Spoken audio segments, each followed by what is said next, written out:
Shri Sachchidananda Sadhguru Sainath Maharaj key జై. శ్రీ సాయి సచరిత 747వ పేజీలోని 181వ నుంచి ఈరోజు చదువుతున్నాము. బుద్ధి చాలా తేజోవంతమైనదే అయినా కల్పనలు అనే అంధకారంతో కప్పబడి ఉంటుంది. అంధకారం ఉపదేశంతో పారిపోతుంది. అప్పుడు మిగిలి ఉన్నదంతా జ్ఞానమే. దారిలో ఒక మాల పడి ఉంది. వాస్తవానికి అది మాలే అయినా మసక చీకటిలో చూస్తే అది పాము వలె భాసిస్తుంది. దీనికి కారణం అజ్ఞానపు పొర. జేబులో నుండి టార్చ్ లైట్ తీసి వెలిగించి చూడగా అజ్ఞానం లోపించి నిజమైన స్వరూపం ప్రకటమై పాము అనే భాష దానంతటా అదే మాయమైంది.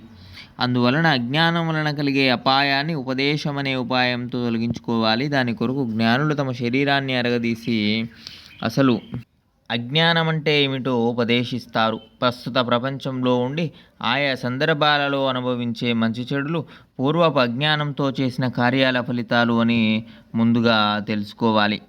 సత్యం జ్ఞానం అనంతం బ్రహ్మ. జ్ఞానమే సత్యం, బ్రహ్మ అనేది శాశ్వతం. అజ్ఞానం మాయ అంతా భ్రమ. ఈ భ్రమ తొలగినప్పుడే జ్ఞానం గురించిన సంభ్రమం తొలగిపోతుంది. శరీరాభిమానం పోకపోతే వారిని జ్ఞానులని ఎవరు అంటారు? అభిమానం ఉన్నవారు మూర్తీభవించిన అజ్ఞానమే. ఏది మాయతో కూడుకున్నదని అనబడుతుందో, మనసును మోహింపచేసే ఈ జగత్తు దేనిలో మగ్నమై ఉందో దానికి ఆధారం అజ్ఞానం. అజ్ఞానం నుంచి ఉద్భవించినది కనుక దీని వైభవమంతా అజ్ఞానం నుండి పుట్టినదే. ఏకత్వంలో అనేకత్వం భావం ఉండడానికి కారణం అజ్ఞానమే.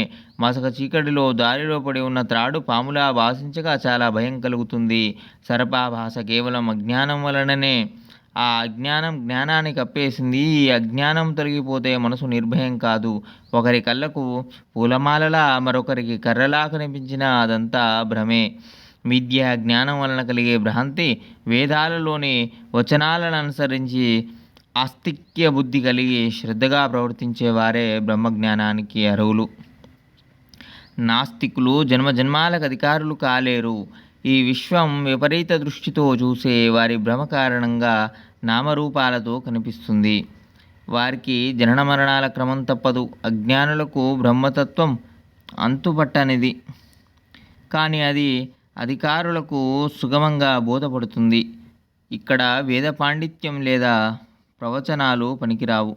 గ్రంథావలోకనం, గ్రంథశ్రవణం లేదా గ్రంథాలను బాగా అధ్యయనం చేసిన మేధస్సు కానీ పనికిరావు. పదజాలంతో శబ్ద జ్ఞానం కలుగుతుంది. వానితో ఆత్మజ్ఞానం ఎలా కలుగుతుంది? బుద్ధి ఎంతో వివేకం కలదే అయినా ఆత్మ వస్తువు దాని అందుబాటులో ఎప్పుడూ ఉండదు. 197వ నుంచి మరో వీడియోలో చదువుకుందాం. సచ్చిదానంద సద్గురు సాయినాథ మహారాజ్ కి జై. లోకా సమస్తా సుఖినో భవంతు. ఓం శాంతి శాంతి శాంతి.